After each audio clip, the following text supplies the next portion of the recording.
नमस्कार, मैं हूं संदीप चौधरी। आज सीधा सवाल में मैं बात करूंगा राजनीति के ऊंट की, राजस्थान की। वहां राज बदलेगा या रिवाज? आप जानते हैं 30 साल से हर 5 साल में वहां सरकारें बदलती आई हैं। और बात रेवड़ी की भी, और रेवड़ी से ही शुरुआत करता हूं।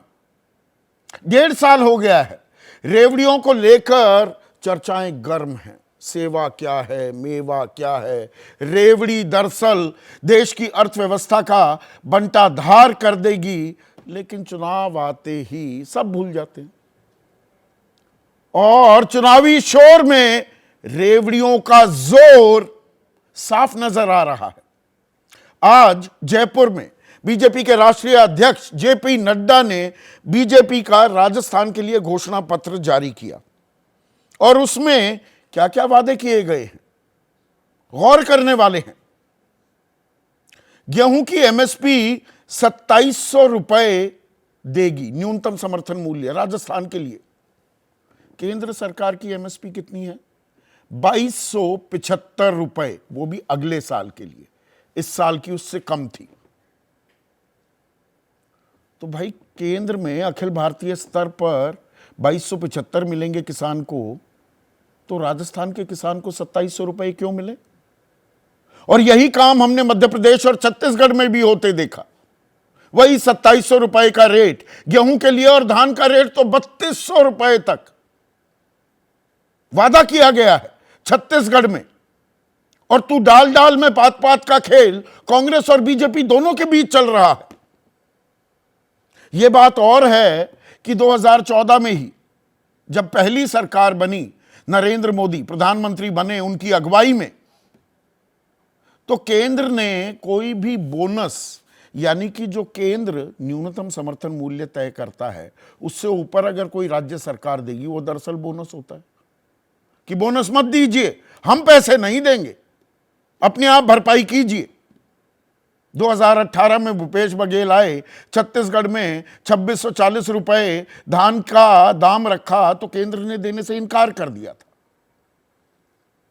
अब किसान सम्मान निधि 6000 रुपए दिए जाते हैं किसानों को। 14 करोड़ थे, घटते घटते वो 8.5 करोड़ हो गए हैं। लेकिन बीजेपी ने वादा किया है कि किसान सम्मान निधि राजस्थान के किसानों को 6000 नहीं, सरकार बन जाए तो 12,000 रुपए देंगे। तो भाई, देश के बाकी जो 27 राज्य हैं और केंद्र शासित प्रदेश भी हैं इसके अलावा, वहां के किसानों को 12,000 रुपए क्यों नहीं दिए जाते? पर यह चुनावी खेल है, यह चुनावी मौसम है, अभी ये सवालों के जवाब मिलेंगे भी नहीं। 12वीं पास मेधावी छात्राओं को फ्री स्कूटी मिलेगी। अब यह सेवा है कि मेवा है। गरीब बच्चियों को स्कूल ड्रेस के लिए 1200 रुपए, महिलाओं के लिए केजी से पीजी तक मुफ्त शिक्षा। उज्ज्वला योजना में 450 रुपए का गैस सिलेंडर मिलेगा। अब गैस सिलेंडर जो है उज्ज्वला में 500 रुपए से बढ़ाकर जो सब्सिडी है वो 950 रुपए की जा रही है। तो ये पूरे देश में क्यों नहीं की जा रही? ये अपने आप में कुछ ऐसे सवाल हैं जिसके राजनीतिक दल जवाब नहीं देंगे। अभी मैं बीजेपी की बात कर रहा हूं, कांग्रेस की भी करने वाला हूं। मातृ वंदन की रकम 4000 रुपए से बढ़ाकर 8000 रुपए। हर बच्ची के जन्म पर 2 लाख रुपए का बॉन्ड दिया जाएगा। 2.5 लाख लोगों को नौकरी दी जाएगी। और इसी में एक बात पर और विवाद हो गया है। और विवाद किस बात पर? प्रधानमंत्री गरीब कल्याण अन्न योजना जो है, प्रधानमंत्री मोदी ने छत्तीसगढ़ से घोषणा की, अब ये 31 दिसंबर 2028 तक बढ़ाई जाती है। लेकिन सरकार ने, पीआईबी ने कल एक प्रेस विज्ञप्ति जारी की, और इस प्रेस विज्ञप्ति में क्या कहा गया कि जो ये योजना है इसमें एक रूपता, राष्ट्रव्यापी एक रूपता और प्रभावी कार्यान्वयन सुनिश्चित करने के उद्देश्य से 1 जनवरी 2023 से प्रारंभ होने वाली 1 वर्ष की अवधि के लिए प्रधानमंत्री गरीब कल्याण अन्न योजना के माध्यम से अंत्योदय अन्न योजना के परिवारों और प्राथमिकता वाले परिवारों से आने वाले लाभार्थियों को मुफ्त खाद्यान्न उपलब्ध करा रही है। 1 साल के लिए प्रधानमंत्री ने 5 साल की घोषणा कर दी। अब कांग्रेस इस बात पर सरकार से सवाल पूछ रही है कि नेशनल फूड सिक्योरिटी एक्ट वो तो हम लेकर आए थे, उसका नाम बदलकर अब इसे आगे बढ़ाने की बात हो रही है। प्रधानमंत्री 5 साल की बात कह रहे हैं। पीआईबी प्रेस रिलीज में इस साल तक की बात कर रहा है। और इसी से जुड़ जाती है किसान सम्मान निधि की योजना भी। अब 12,000 जब मिलेंगे तब मिलेंगे, पर 6,000 रुपए जो मिल रहे हैं वो हर 4 महीने में 2,000 रुपए दिए जाते हैं। तो अब जो 15वीं किस्त है, जब से ये योजना लागू हुई है, 15वीं किस्त वो 15 नवंबर को किसानों के खाते में आ रही है। मध्य प्रदेश में भी, राजस्थान में भी, छत्तीसगढ़ में भी। जबकि ये जो किस्त है, 3 किस्त होती हैं हर साल, तो 1 अगस्त 2020 को छठी किस्त जारी हुई थी, अगस्त। 9वीं किस्त 9 अगस्त 2021 को, 12वीं 17 अक्टूबर को, लेकिन 15वीं किस्त 15 नवंबर को जारी हो रही है। ठीक चुनाव से पहले खाते में पैसे आ रहे हैं। कांग्रेस कह रही है कि नहीं जी, ये तो लुभाने की कोशिश की जा रही है, पर अपने गिरेबान में वो भी झांकने को तैयार नहीं। अब कांग्रेस की बारी। कांग्रेस ने 7 गारंटी दी है। अब वो 7 गारंटी क्या है? 10,000 रुपए हर परिवार की महिला मुखिया को दिया जाएगा। 2 रुपए में गोबर खरीदेंगे। लैपटॉप टैबलेट दी जाएगी first year government college students को। 15 लाख तक की बीमा राशि सुनिश्चित की जा रही है प्राकृतिक आपदा के पीड़ितों के लिए। अंग्रेजी माध्यम में फ्री शिक्षा। सिलेंडर 500 रुपए में देंगे, 400 में बीजेपी कह रही है, और पुरानी पेंशन योजना लागू करेंगे। तो भाई 5 साल आपकी सरकार थी, ये गारंटी तब क्यों नहीं दी गई? ये चुनाव आते ही सारी बातें याद क्यों आने लगती हैं? और जनता क्या इस ये दिल मांगे मोर के फेरे में ही फंसकर रह जाती है कि दे रहे हैं तो दे दें, 5 साल में एक बार आते हैं, हमारी थोड़ी बहुत बात सुनते हैं, तो भागते भूत की लंगोटी ही सही, यही मिल जाए, इसी से काम चलाते हैं, बाकी आगे देखेंगे। तो ये दरअसल खेल वोटर और पॉलिटिकल पार्टीज के बीच भी हो रहा है क्या? और राजस्थान की अगर खास बात करें, क्योंकि चुनावी प्रचार मध्य प्रदेश और छत्तीसगढ़ के लिए खत्म हो गया, अब बड़ा राज्य है राजस्थान, तो जोर आजमाइश जबरदस्त हो रही है। सब धुरंधर उतर गए हैं राजस्थान के रेगिस्तान में। प्रधानमंत्री मोदी राजस्थान में थे, अमित शाह देश के गृह मंत्री, बीजेपी के चाणक्य, स्टार प्रचारक योगी आदित्यनाथ, उनकी फायर ब्रांड नेता, मैं ये शब्द पूरी जिम्मेदारी से इस्तेमाल कर रहा हूं, स्मृति ईरानी, और जगत प्रकाश नड्डा, जेपी नड्डा, तो आज थे ही, घोषणा पत्र उन्होंने जारी किया। और उधर विपक्षी खेमे से, वहां वैसे वो सत्ता में है, कांग्रेस की बात करें तो राहुल गांधी छत्तीसगढ़ और मध्य प्रदेश में पूरा जोर लगाने के बाद आखिरकार अवतरित हुए हैं राजस्थान में भी। और अब वो फोटोज भी वायरल की जा रही हैं जिसमें सचिन पायलट और अशोक गहलोत साथ बैठे मंथना कर रहे हैं, विचार विमर्श कर रहे हैं। एक राहुल गांधी के दाएं, एक राहुल गांधी के बाएं खड़े हुए दिख रहे हैं। एकाकी तस्वीर पेश करने की कोशिश की जा रही है। पर यह क्या टू लिटिल टू लेट भी हो सकता है?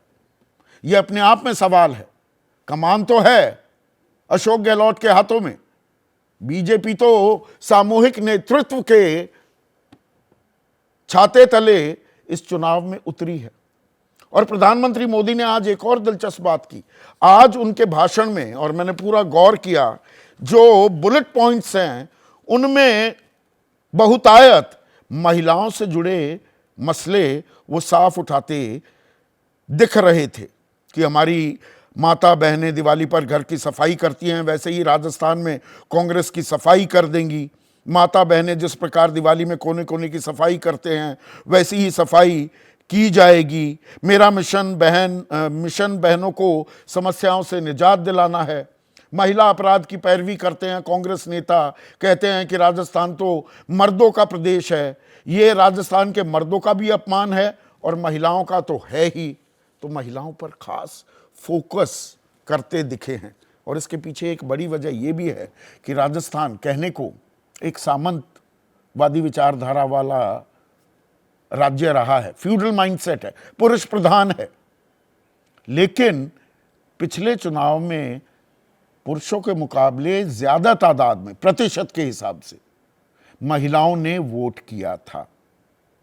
तो पूरी लामबंदी हो रही है क्या, इसी पर आज हम चर्चा करने वाले हैं। ऐसे में आज का सीधा सवाल, फ्री का खेल, केंद्र राज्यों में कहां है तालमेल? केंद्र कुछ कह रहा है, राज्यों में जाकर केंद्र की सरकार भी और दूसरे दल उससे ठीक उलट कह रहे हैं। तो यह संघीय ढांचा यह मजबूत हो रहा है, तितर बितर हो रहा है, या फ्री फॉर ऑल है? और राजस्थान में जोर आजमाइश, जनता में और जनता की क्या है ख्वाहिश? चर्चा में मेरे साथ संघ से जुड़े हैं सौरभ मालवीय, कांग्रेस के राष्ट्रीय प्रवक्ता अभय दुबे, दो वरिष्ठ पत्रकार और खाक छानी है इन्होंने, राष्ट्रीय पटल पर भी और राजस्थान से भी भली भांति वाकिफ हैं। दोनों का नाम विजय है और लड़ाई विजय की ही है कि कौन विजयी साबित होता है, विजय त्रिवेदी और विजय विद्रोही। और बेहद ही खास मेहमान प्रोफेसर जगदीप छोकर, संस्थापक हैं एसोसिएशन फॉर डेमोक्रेटिक रिफॉर्म्स के। तो इनसे भी चर्चा करेंगे। लेकिन सौरभ भाई, ये रेवड़ियां तो देश का बंटाधार करने वाली थी, अर्थव्यवस्था को बर्बाद करने वाली थी, पर चुनाव आते ही ये सारी बातें भुला दी जाती है, तिलांजलि दे दी जाती है।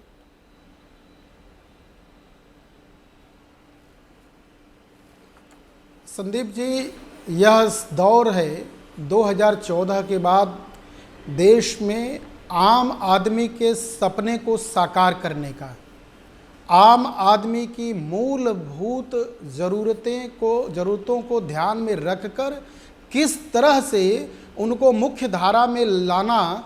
और आज आप देखिए कि भारत के परिप्रेक्ष्य से थोड़ा सा बाहर भी जाके देखें तो विश्व फलक पर आज दुनिया की अर्थ के क्षेत्र में देखें, यानी भारत का इकोनॉमिक जो है वो विश्व मंच पर भी खड़ा हो रहा है। ऐसे में ये कहना जरा बात हमें समझ में नहीं आ रही है कि इसके पीछे क्या हेतु है, हो सकता है आपका। लेकिन राजस्थान या अन्य राज्य जहाँ पर, वही मैं उसी पर आ रहा हूँ कि आज की आवश्यकता है 2014 में जहाँ पर जाति, पंथ और धर्म और तमाम चीज़ों में जकड़ा हुआ देश था, विकास की राजनीति में विकास की तरफ मुख्य धारा से जुड़ गया और एक नया डिस्कोर्स खड़ा हुआ, परिवारवाद के, वंशवाद को, इन सारी चीज़ों को धत्ता बताते हुए मुख्य धारा में 14 के बाद देश और राज्यों के विकास की गति देखिए। मुझे लगता है कि आज वही आवश्यकता है कि आम जन के सपने को साकार करते हुए किस तरह से मूलभूत ज़रूरतें, मूलभूत आवश्यकताओं की पूर्ति की जाए। उसके लिए सरकार की लगभग 150 योजनाएं केंद्र सरकार की, राज्यों में लगभग इतनी ही सरकार और केंद्र और राज्य को मिला के देखा जाए तो कमोबेश 2-4 के अंदर योजनाएं तो बहुत सारी हैं सौरभ। मैं थोड़ा सा कंफ्यूज हूँ, मेरा असमंजस, ये 1 मिनट सुनिए तो, मेरा कंफ्यूजन, मेरा ये असमंजस थोड़ा दूर कीजिए। भाई, जून 2020 में कोरोना काल में उज्ज्वला योजना के तहत फ्री सिलेंडर जो मिलते थे वो योजना खत्म कर दी गई। जितने गाजे बाजे से शुरू हुई थी खत्म करने की, उतने गाजे बाजे से खैर घोषणा नहीं की गई, गुपचुप हो गई। फिर वो 200, फिर 300, फिर 500 तक दोबारा लागू करनी पड़ी। अब ये 900 रुपए तक की सब्सिडी उज्ज्वला योजना में दी जा रही है, तो वो कोरोना में ज्यादा जरूरत थी, अब ज्यादा जरूरत है। देखिए संदीप जी, करोड़ों घरों में आज़ादी के बाद आप देखिए देश की स्थिति गैस के लिए क्या क्या होता था। दमा के मरीज के नाते परिवार की वो मैं महिलाएं सारा जानता मृत्यु को हूं। जाती मैं थी। ये जानना चाह आज रहा हूं, पूरे जून करोड़ों- 2020 अरे में मैं भी वो उसी बात- उज्ज्वला योजना के मैं तहत उसी फ्री बात को बता सिलेंडर रहा हूं। बंद क्यों कर दिए मैं उसी थे? बात को बता रहा हूं। देखिए आज करोड़ों घरों में उज्ज्वला योजना का परिणाम है कि आज हर घर को गैस है, हर घर को शौचालय है, हर घर तक नल है, हर घर तक जल है, हर घर तक सड़क है। और इस आंकड़े को देखिए, आज बैंक अकाउंट को देखिए, आप दोबारा कृषि क्षेत्र को लकड़ी देखिए, बीनने लगी आप थी, बच्चियों को लाडली गोसों लक्ष्मी का योजना को उपलों का देखिए। इस्तेमाल करने शुरू कर दिया था ये- गृहिणियों ने। ए- तो ये आप 900 रुपए हर- की छूट हर फिर पूरे देश में दे गृहिणियों दीजिए, के- पूरे देश में दे दीजिए ना। वो राजस्थान में क्यों, देखिए, संदीप या मध्य जी, प्रदेश में क्यों? आज आज आज आज नहीं, बिल्कुल आपका सवाल ठीक है, आप बिल्कुल सही बात करें। आप देखिए जिन राज्यों में, राजस्थान में बीजेपी आएगी तो करेगी ही करेगी, उसमें क्या आपकी बात अच्छा, तो है केंद्र इसमें। डबल इंजन आप सरकार देखिए, होगी तो जिन- केंद्र ही केंद्र कर दे और तो बात ही राज्य की खत्म, सरकार ये से- टंटा ही खत्म। केंद्र और राज्य सरकार, केंद्र और राज्य सरकार आज देखिए करोड़ों घरों में गैस की उपलब्धता है। आप आज बुक करिए और अगले दिन आपके घर गैस आ जा रहा है। ऐसी सुविधा, इस तरह आज देश प्रगति कर रहा है, समाज प्रगति कर रहा है, हर व्यक्ति विकास की तरफ बढ़ रहा है। इस सच्चाई को स्वीकारना पड़ेगा, इस सच्चाई को आपको बताना होगा। जैसे कि किसान जो 27 रुपए प्रतिदिन विशुद्ध किसानी से कमाता है, वो कहता है कि एमएसपी उसकी गारंटी दे दो और C2+50 लगा दो। C2+50 केंद्र सरकार लगाती नहीं है। फरवरी 2015 में बाकायदा हलफनामा दाखिल करती है सुप्रीम कोर्ट में, एडिशनल सॉलिसिटर जनरल थे मनिंदर सिंह, कि अर्थव्यवस्था चौपट हो जाएगी, बंटाधार हो जाएगा। लेकिन C2+50 से भी ऊपर आप मध्य प्रदेश, अब राजस्थान और छत्तीसगढ़ में भी 2700 रुपये गेहूं, जिसका केंद्र का एमएसपी 2275 है, और धान 3200 रुपये का आप दाम देने को इन 3 राज्यों में तैयार हैं, पर केंद्र में यानी कि देश भर में धान का दाम देंगे 2183 रुपये, 2183 रुपये। ये फर्क क्यों? सबको दे दो। संदीप जी, आज़ादी के बाद पहली बार ऐसा हुआ है कि केंद्र सरकार के द्वारा सीधे किसानों के खाते में उनकी रकम जा रही है। ये पहली बार है। वो दूसरा सवाल है, अभी उस सवाल पर भी आते हैं। मैं एमएसपी की बात पूछ रहा हूं सौरभ भाई। उसी पर आ रहा हूं। हाँ। मैं उसी पर उसी पर आ रहा हूं। पहली बार तो आप केवल उसको चुनाव की नजरिया से मत रखिए इस बात को। भाई मुझे ये बताइए, छत्तीसगढ़, मध्य प्रदेश और राजस्थान के किसान अलग हैं, बाकी देश के किसान अलग। वहां 3200 रुपए धान की कीमत दे देंगे, पर बाकी लोगों को 2183 रुपए देंगे। ये 900 रुपए का फर्क क्यों? बिल्कुल नहीं, ये फर्क नहीं है। ये अच्छा। फर्क आप देखिए, हर राज्य की औसत दर के हिसाब से, हर राज्य के उत्पादन के हिसाब से, हर राज्य सक्षम राज्य जो हो रहा है वो कर रहा है, जहां जरूरत है वहां करके देंगे। ये सीधा सब मसला है। आप पहली बार, आप 60 वर्सेस 10 दशक को देखिए ना, पहली बार तो देश में, अच्छा, मतलब इन राज्यों के किसानों को ज्यादा जरूरत है, इसीलिए किसान सम्मान निधि बाकी देश में 6000 रुपए मिलेगी सालाना, राजस्थान के किसानों को 12000 रुपए मिलेगी। किसान के हित में, किसान के लिए के पक्ष में जो मूलभूत आवश्यकता है तत्कालीन, उस निर्णय को आप चुनाव के हिसाब से मत देखिए, बल्कि इस हिसाब से देखिए कि आज वहाँ की लचर व्यवस्था, वहाँ पानी के, राजस्थान में पानी की संकट, किसानों की सिंचाई की संकट, किसानों के वहाँ जो गल्ला मंडी है वहाँ तक किसान नहीं पहुँच पा रहे हैं। सरकार की लचर व्यवस्थाओं को देखिए। अच्छा, ऐसे में ज्यादा सरकार को के वहां के जनता मैं को ये ना मिलता देखूं, है, तो मुझे लगता है कि ये नहीं सौरभ भाई, मैं ये ना देखूं बल्कि कि सरकार बनते ही, पहली सरकार बनते ही मई 2014 में, मई के बाद जून का महीना आता है और फिर जुलाई, 1.5 महीने के भीतर ही केंद्र सरकार ने ये फैसला लिया कि भाई ये जो राज्य बोनस देते हैं ना, यानी कि केंद्र जो एमएसपी निर्धारित करता है उससे ऊपर की जो रकम देते हैं ये मत दीजिए, बंद कीजिए इसे। हम आपकी कोई आर्थिक सहायता नहीं करेंगे, हम फंड्स नहीं देंगे इसके लिए। तो ये अब बोनस देने के लिए खुद तैयार हो गए।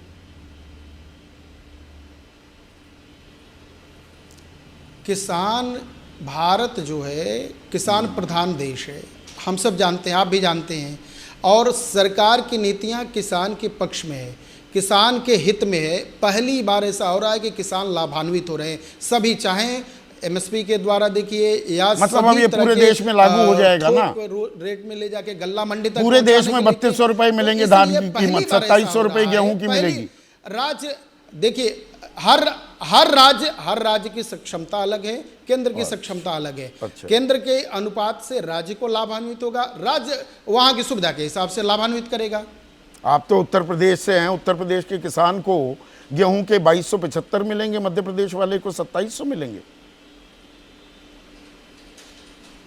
नहीं, ये तो केंद्र की योजना होगी। केंद्र अभी तत्काल में जो केंद्र सरकार सभी राज्यों के किसानों के सीधे पक्ष में लाभान्वित कर रही है, उस पर हमें चर्चा करना चाहिए, उसे हमें देखना चाहिए। और राज्य सब देखिए, उत्तर प्रदेश समृद्ध राज्य है, मध्य प्रदेश समृद्ध राज्य है। जिन राज्यों में जो समृद्ध राजस्थान राज्य रहा, मैंने तो सुना ये बीमारू राज्य है, आप समृद्ध राज्य बता रहे हैं, गरीब कौन है? संकटों को देखिए, समृद्ध राज्य है, समृद्ध। संदीप जी, हाँ, ये आपने किया। आजादी के बाद पहली बार तो ये हुआ कि समृद्ध शब्द आप भी कह रहे हैं, सुन रहे हैं, और जनता भी जान रही है इस बात को कि भारत अब खड़ा हो रहा है, समर्थ हो रहा है, सबका साथ सबका विकास। पहली बार तो ये सुनने को और कहने को मिल रहा है। ये बड़ी प्रसन्नता की बात है कि आप भी तो हो रहे हैं। 80 करोड़ लोगों को 5 किलो अनाज देने की योजना 5 साल के लिए और बढ़ाने का ऐलान प्रधानमंत्री ने कर दिया। पर ये पीआईबी ने कल जो प्रेस रिलीज जारी की उसमें तो ये इसी साल तक के लिए है। ये कंफ्यूजन क्यों? जंगल राज्य और बीमारू राज्य से निकाल के मुख्य धारा में लाने वाले राज्य को समृद्ध संपन्न राज्य बनाने का कार्य, वो आंकड़ा आप देख लीजिए। और जो आपने पूछा कि बीमारू राज्य क्या है, वो मैं उसकी परिभाषा है, देख लीजिए। मध्य प्रदेश में क्या था आज के 18 साल पहले? कहाँ सड़कें नहीं, आवास नहीं, और उत्तर प्रदेश में शाम को 7 बजे के बाद आप निकल नहीं सकते थे।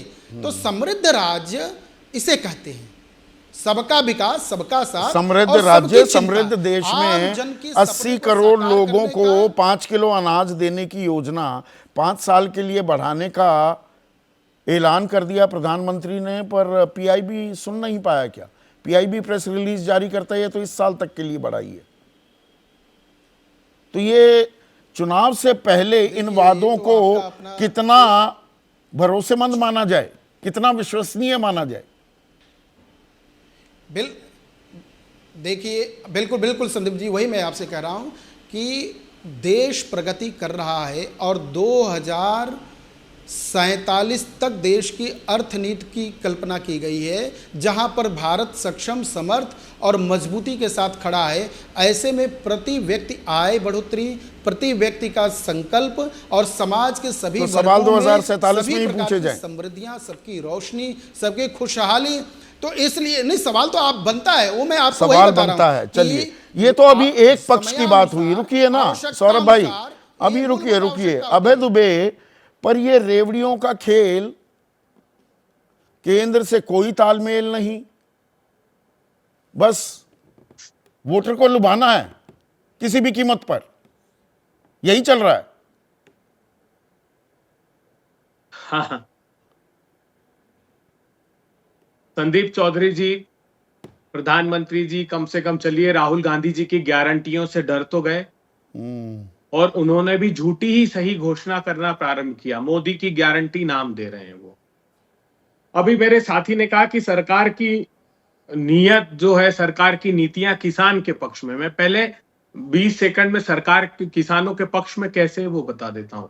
19-20 में 4.68% कुल बजट का कृषि बजट था, उसको घटा करके 23-24 में इन लोगों ने 2.8% कर दिया। एग्रीकल्चर कमेटी ने ये इस पर गहरी चिंता व्यक्त की है।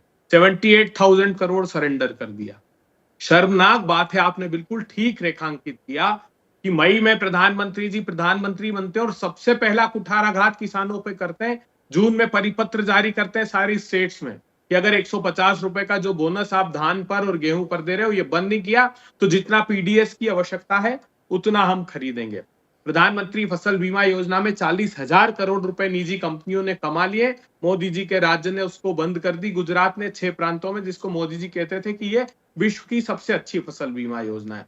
अब आ जाइए, बहुत महत्वपूर्ण खुलासा मैं करता हूं आपके शो में। मध्य प्रदेश, महाराष्ट्र और गुजरात, सिर्फ 3 प्रांतों का उदाहरण दूंगा। अभी रबी की फसल में मोदी जी ने जो घोषणा की है गेहूं 2275 रुपए, मध्य प्रदेश कहता है नहीं साहब, मोदी जी लागत ही नहीं निकलती, आप कम से कम 2400 रुपए दीजिए। महाराष्ट्र कह रहा है 4131 और गुजरात मोदी जी का कह रहा है 3850। आखिरी फसल एक और बता देता हूं, चने की। मध्य प्रदेश मांग रहा है 5500, महाराष्ट्र मांग रहा है 6500 और गुजरात मांग रहा है 6700। इन्होंने घोषित किए 5440। मतलब मोदी जी के प्रांत ही मान रहे हैं कि लागत इतनी बढ़ा दी आपने, जो मैं हर शो में कहता हूं 35,000 रुपए हेक्टेयर इनपुट कॉस्ट इन्होंने बढ़ा दी। 12 से 18% तक जीएसटी इन्होंने ट्रैक्टर पर, कीटनाशक पर, खाद पर, कृषि यंत्रों पर लगा दिया और 2,85,000 करोड़ रुपए साल किसानों की जेब से सीधा खींच रहे हैं। और इनके सारे आंकड़े याद कर लिए आपने अभय दुबे। एक मिनट, ये सारे आंकड़े दरअसल स्वामीनाथन आयोग पर आधारित हैं। स्वामीनाथन आयोग ने कहा C2+50 दें, आपने वो आयोग बनाया 2006 में, 2008 में रपट भी आ गई, रिपोर्ट आ गई, 6 साल तक उस पर आप बैठे रहे। कौन सा C2+50 आपने दे दिया? तब कौन से राज्यों के लागत के आकलन आपने माने और उस पर MSP निर्धारित की?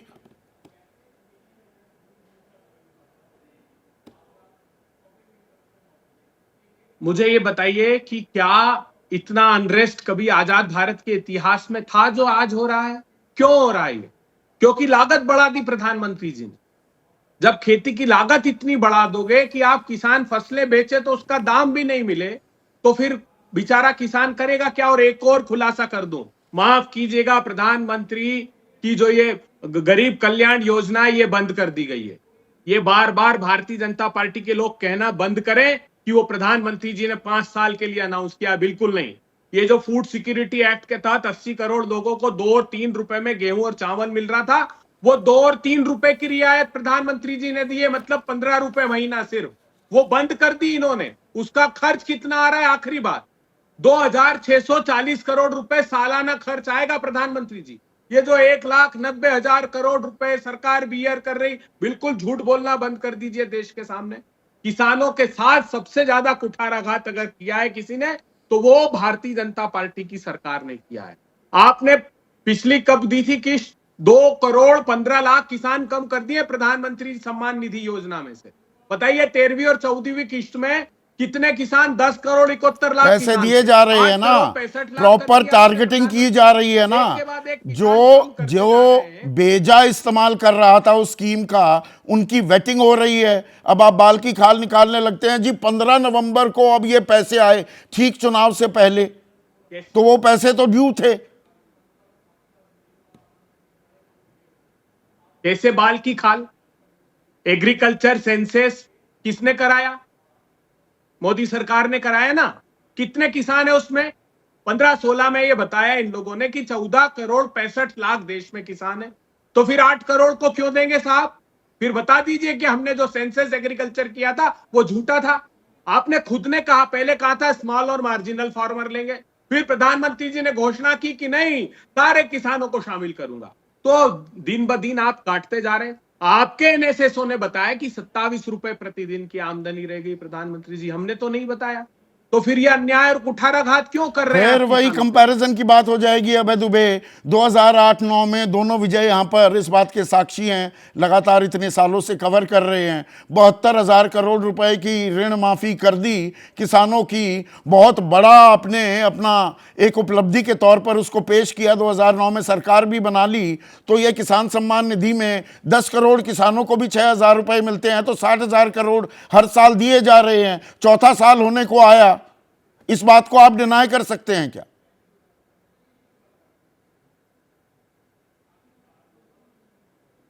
4 साल से ज्यादा हो गए जब लागत इन्होंने बढ़ाई। 15 करोड़ हेक्टेयर में खेती होती है, 2,86,000 करोड़ रुपए सीधे किसान से छीन रहे प्रधानमंत्री जी। लागत नहीं बढ़ाते। 60 रुपए का डीजल आपने 100 रुपए पार कर दिया। मैं एक प्रामाणिक रूप से आपको कहता हूं, ट्रैक्टर के उपकरणों पर 12%, ट्रैक्टर टायर उसके पुर्जों पर 18%, खाद पर 5%, कीटनाशक पर 18%। क्या नहीं आप जीएसटी थोप कर लागत बढ़ा दी आपने प्रधानमंत्री जी, बताइए। तो आपको भी तो ठीक आपने चुनावी PM आशा, इन्होंने चुनावी कहा मौसम में ही अबे दुबे याद आता है कि 10,000 महिलाओं को देने हैं, महिला मुखिया को 2 रुपए में जी गोबर खरीदेंगे राजस्थान में। क्या कर रहे थे पौने 5 साल आप? ये सवाल तो आपसे भी पूछा जाएगा ना।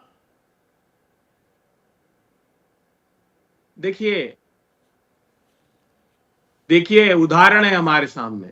सरकार बनी, सरकार बनते ही कर्नाटका में हम ऐसा नहीं कर रहे कि 3 महीने पहले लॉन्च की, कई कल्याणकारी योजनाएं, 10 लाख रुपए तक का बीमा से सबका इलाज हो रहा था, उसको 25 लाख कर दिया अशोक गहलोत जी की सरकार ने।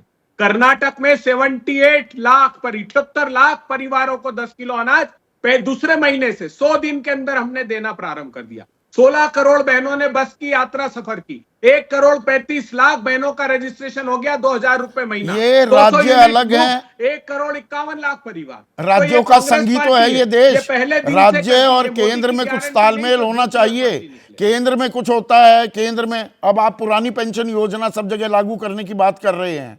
घोषणा हुई थी वाजपेयी के टाइम में, पर जमीन पर किसने उतारा? उस वक्त के प्रधानमंत्री मनमोहन सिंह, उस वक्त के वित्त मंत्री पी चिदम्बरम ने ना। अब पुरानी पेंशन योजना को आप डस्टबिन में डालने चल पड़े। तो केंद्र में होते हुए और राज्यों में होते हुए ये कौन सा तालमेल है? समय की आवश्यकता है। और ओपीएस पेंशन जो है स्टेट सब्जेक्ट है, लेकिन एमएसपी मोदी सरकार को राष्ट्रीय स्तर पर तय करना चाहिए था। आपने बिल्कुल सीधा और सही सवाल खड़ा किया। प्रधानमंत्री जी, आपने एक कमेटी बना दी थी, उसमें निर्णय तक नहीं लिया। पूरे देश में आपको एक समान एमएसपी लागू करनी चाहिए। सिर्फ आप चुनाव सत्ता की भूख मिटाने के लिए मध्य प्रदेश और राजस्थान में क्यों घोषणा करते हैं? पूरे देश का किसान आंदोलित हुआ, 700 से अधिक किसानों की शहादत हो गई। आपने कमेटी बनाई, ये वादा किया था कि हम न्याय करेंगे। आप बताइए, चुनाव के पहले का वादा था आपका। आप मुख्यमंत्री थे गुजरात का, तब का वादा था। आप पूरा करिए समूचे देश में। जो आज राजस्थान में घोषित कर रहे हैं, मध्य प्रदेश में घोषित कर रहे हैं, तो आपका दायित्व है। ये तो राष्ट्रीय स्तर पर आपको तय करना चाहिए। आपका भी था। 2011 में working group on consumer affairs के अध्यक्ष थे, तब गुजरात के मुख्यमंत्री थे नरेंद्र मोदी, जो आज देश के प्रधानमंत्री हैं। तत्कालीन प्रधानमंत्री को चिट्ठी लिखी थी कि एमएसपी को कानूनी जामा पहना दो। आपने पहनाया?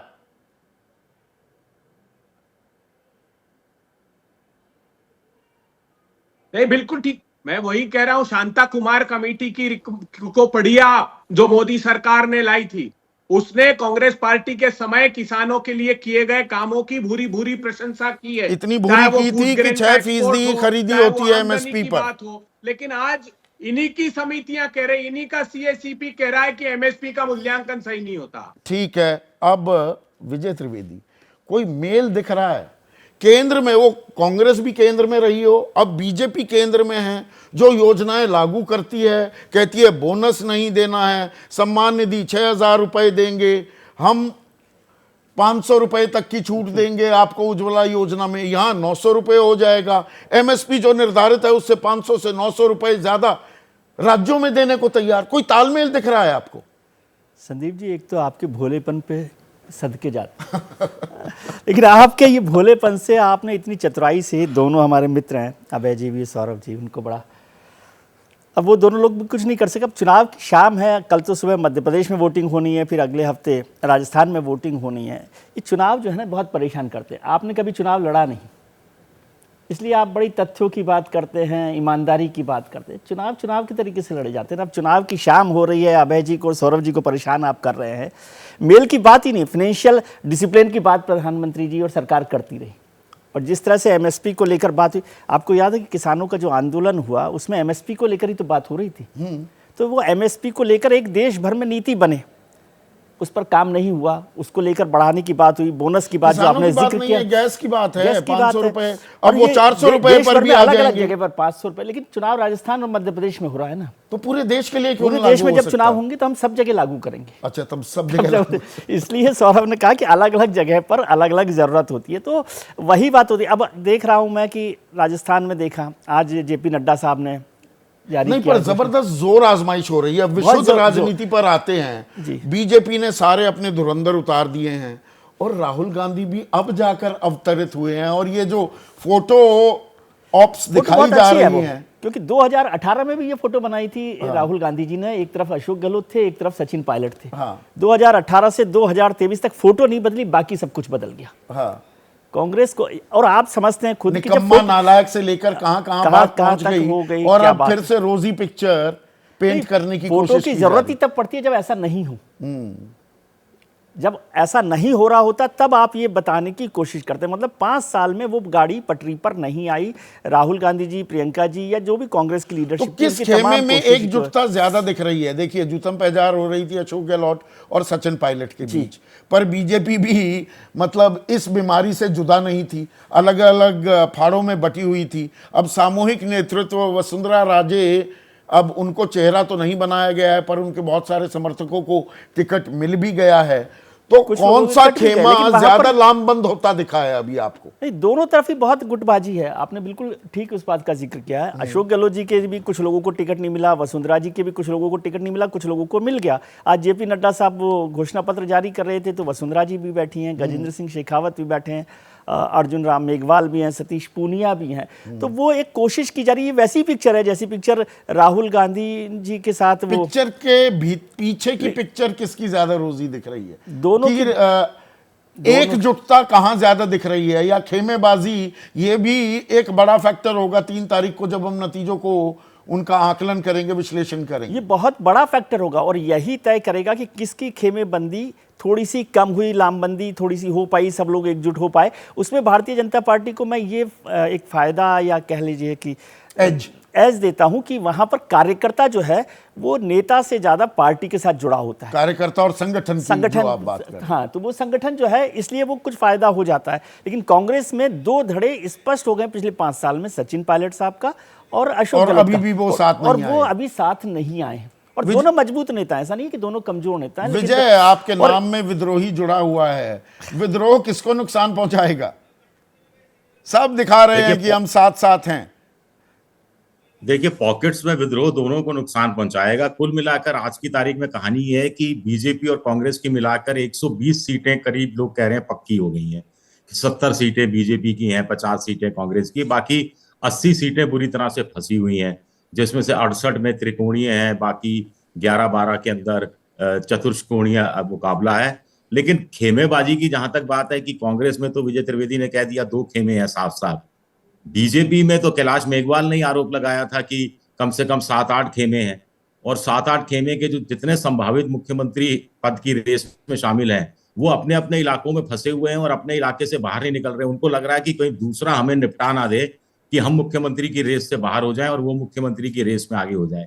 तो कुल मिलाकर इसका भी कहीं ना कहीं असर बीजेपी के पूरे चुनाव प्रचार में लग रहा है। फिर जो सांसद उतारे गए, सांसदों को ये चिंता है कि अगर विधायकी का चुनाव हार गए तो पूरा पॉलिटिकल कैरियर ही तबाह हो जाएगा, तो अपनी अपनी सीट निकालनी है। तो ये लोग अगर आजाद होते तो पूरे राज्य में घूमते और बीजेपी के लिए कलेक्टिव रूप से वोट कलेक्ट करने की कोशिश करते, लेकिन अपने अपने इलाके में फंसे हुए हैं। एक चीज तो ये है, और दूसरी जहां तक आप बात एमएसपी और तमाम चीजों की कर हाँ, रहे मेरा थे, ये मैं अगला सवाल, बल्कि उस सवाल भी आपसे पूछ ही लूं।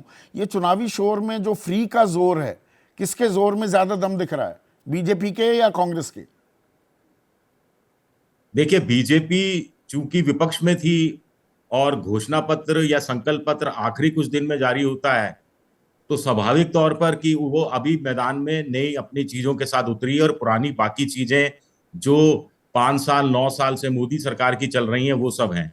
आप संकल्प पत्र देखिए, वो संकल्प पत्र के पहले 2 पन्ने पढ़िए तो लगता ही नहीं है कि विधानसभा का संकल्प पत्र है। ये लगता है कि 2024 के लोकसभा चुनाव के संदर्भ में संकल्प पत्र निकाला गया है, जिसमें मोदी सरकार की तमाम तारीफें की गई हैं। जैसे दिवाली में बम्पर सेल लगती है, वैसी स्थिति है कि साहब एक दुकान कह रहा है 2 पे 3 फ्री, एक कह रहा है 4 पे 4 फ्री, कोई कह रहा है इतना माल खरीदोगे तो इतना सामान फ्री।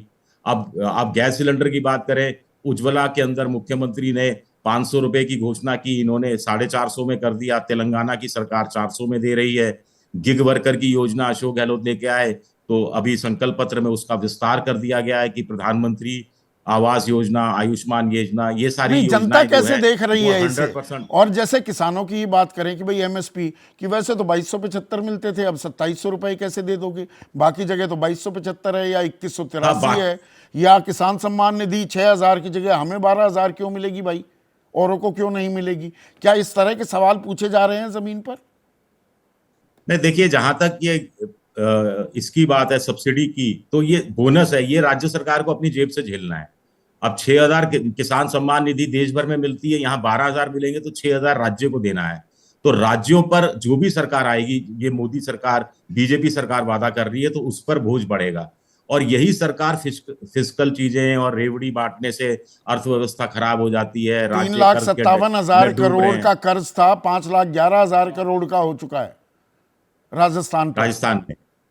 हाँ, और देश के अंदर 55 लाख करोड़ का कर्ज था 2014 में, अब 155 लाख करोड़ हो चुका है। हाँ। 100 लाख करोड़ तो वहां भी बढ़ा है। हाँ। तो मुफ्त की पीते थे मैं और समझते थे रंग लाएगी ये फाका मस्ती एक दिन। कुल मिलाकर कहानी ये, मैं आपको बड़ा नहीं, जनता को देखिए समझाने की बात। अब जैसे कांग्रेस, मैं जनता की बात कर रहा हूं, जो कांग्रेस है, अब वो कांग्रेस जो निट पिकिंग कर रही है, अरे हमारी योजना थी नेशनल फूड सिक्योरिटी एक्ट, ये तो हम पहले ही दे रहे थे, 1-2 रुपए में दे रहे थे, अब वो 1-2 रुपया ही तो आपने छोड़ा है। पर आम आदमी कैसे ग्रहण करता है, सवाल वहां आ जाता है। इसका तो मैं 2018 के विधानसभा चुनाव का जिक्र करूंगा। मैं एक जगह गया था राजस्थान में, वहां छोटे में बता रहा हूं, एक किसान, बुजुर्ग किसान से बात हो रही थी जो वसुंधरा राजे के शासनकाल की तारीफ कर रहे थे। तो मैंने कहा कि आप इस बार वोट किसको दोगे, 2018 की बात है। उसने कहा कि मैं अशोक गहलोत को दूंगा। मैंने कहा आप वसुंधरा सरकार की इतनी तारीफ कर रहे हैं तो वोट अशोक गहलोत को क्यों दोगे? तो उसने सीधा सा जवाब दिया मेरी तरफ से देखकर गुस्से में, तो अशोक गहलोत आएगा तो क्या योजनाएं वापस ले लेगा क्या? और देके जाएगा। तो ये दिल मांगे मोर का खेल हो गया है विजय त्रिवेदी। बिल्कुल बात यही, ये इसीलिए वो सारे रेवड़ी का जोर और आम आदमी कह रहा है दिल मांगे मोर दो ना भाई। वो इसीलिए सारे ये गारंटी का जो स्कीम हुआ, और ये आसान काम है ना सरकार, और ये 2024 तक चलेगा, 2024 तक चलेगा। और सरकारों के लिए आसान काम है, क्योंकि जो स्थायी काम करने हैं, पॉलिसी पर काम करने हैं, एमएसपी को लेकर करना है या डेवलपमेंट को लेकर करना है, वो मुश्किल काम है। फ्लड गेट्स ओपन है, आराम से हो जाएगा, जितने दिन चलेगा चल जाएगा। सरकार आ जाएगी तो ठीक है, नहीं आएगी तो फिर कुछ और होगा। और इससे ये एक और होता है कि दूसरे राज्यों को भी उम्मीद मिलती है कि भाई अगली बार हमारे यहाँ पर जब चुनाव होंगे तो ये पार्टी इस तरह से मदद करेगी। और 2024 तक ये भंडारा खुला हुआ है। ये भंडारा खुला हुआ है। आप सभी का बहुत बहुत शुक्रिया। तो यहाँ पर जो रेवड़ियाँ बांटी जा रही हैं और जोर आजमाइश भी हो रही है, राजस्थान में राज बदलेगा या रिवाज बदलेगा, ये अभी देखने वाली बात है। पर जो ये वादे इरादे जाहिर किए जा रहे हैं, जिनका इजहार किया जा रहा है, ये 2024 की पटकथा भी लिख रहे हैं क्या? आपकी राय क्या है? व्हाट्सएप नंबर फ्लैश कर रहे हैं, आपकी राय दिखाऊंगा। चुनावी जोर है, रेवड़ियों पर काफ़ी शोर मच रहा है। और जो ये संघीय ढांचा जिसकी हम बात करते हैं, केंद्र और राज्यों में कोई तालमेल भी है क्या, या ये सिर्फ एक चुनावी खेल है? गौरीलाल शर्मा हैं, इंदौर वासी हैं। वो कहते हैं मुफ्त वाली घोषणा चुनावी लॉलीपॉप है, ना काम होता है ना कुछ मिलता है। जबकि पुखराज बेनीवाल हैं, जोधपुर, बहुत ही खूबसूरत शहर है, वहाँ के रहने वाले हैं। कांग्रेस हो या बीजेपी, वो कह रहे हैं दोनों को मुफ्त की योजनाएं बंद करनी चाहिए। और यहाँ पर हल्का सा इशारा कर रहे हैं विजय त्रिवेदी कि जनता कह दे कि ये नहीं चाहिए, पर जनता भी कहती है कि दे दो भैया। तो ये कैच 22 वाली सिचुएशन भी हो जाती है और चुनावी जो रथ है वो आगे चलता रहता है। आज इतना ही, नमस्कार।